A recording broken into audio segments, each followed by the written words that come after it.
It's been almost 2 weeks since the deal between Sony and Disney to keep Tom Holland's Spider-Man in the Marvel Cinematic Universe fell through. Arguments whether Sony or Disney is to blame has been the main argument between fans since the news first was reported, but that's not what I want this video to be about. Whether you side with Sony or Disney, the comment I'm getting so tired of reading is at least Spider-Man won't be Iron Man Jr. anymore.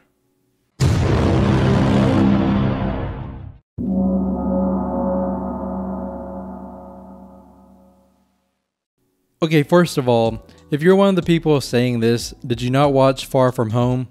They spent that whole movie showing Peter slowly moving out of Iron Man's shadow, and by the climax of the movie, it's legit said he's not going to be the next Tony Stark, so he needs to be his own man, and they showed him being the true Spider-Man he was meant to be, hence the first real web-slinging sequence in New York City at the end of the movie.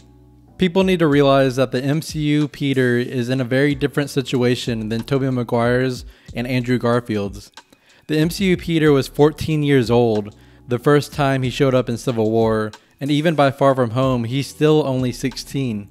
Tobey's Spider-Man graduated high school really early on in his very first movie, so he was already 18 even in his first movie and was an adult throughout the trilogy. Garfield might have graduated in the second movie, but he was still older than the MCU Spidey in his first movie.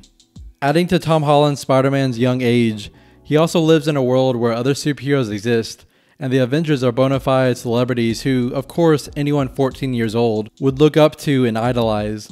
It just makes sense that he would want to follow in Iron Man's shoes. Which, just as a side note, I'm also annoyed when people say the retcon about the kid in Iron Man 2 being Peter Parker is dumb. Because the Stark Expo in that scene took place in Queens, Peter has obviously been a huge fan of Tony, and he'd be about the right age when Iron Man 2 came out, but that's besides the point.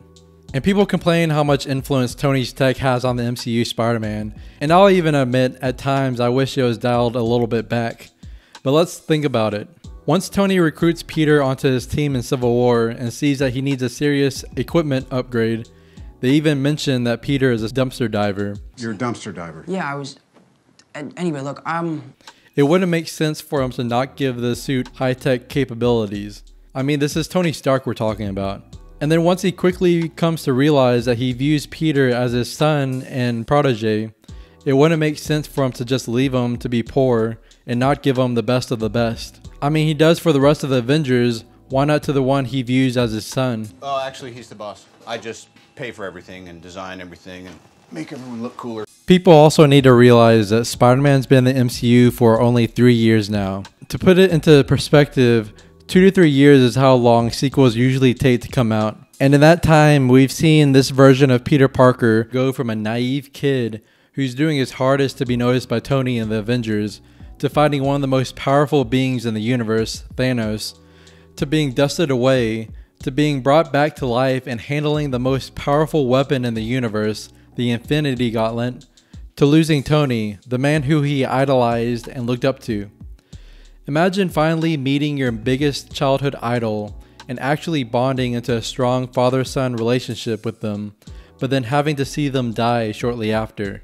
Then Peter was quickly overwhelmed when the public forced him into the spotlight as the next Iron Man, causing him to want to shed some of that stress off his shoulders by handing the burden to someone he trusted to be a hero, only to be completely betrayed by that someone and learning he needs to take on the responsibility as the next big superhero in the MCU, before being handed the ultimate betrayal by that someone he trusted, thus cementing his lesson and responsibility. If that ain't the best character development into the Spider-Man we all know and love, I don't know what to tell you.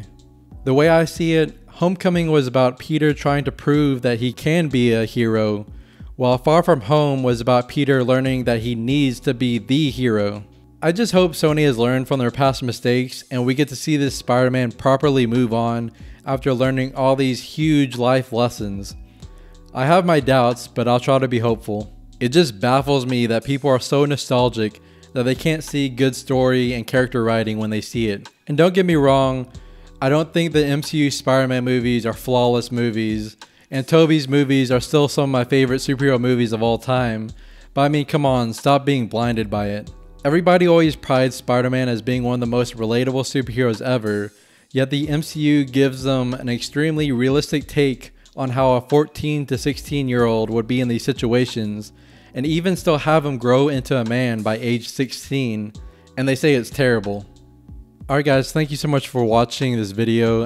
If you want, you can follow us on social media. We have a Facebook, Instagram, and Twitter, all at Two Awesome Men.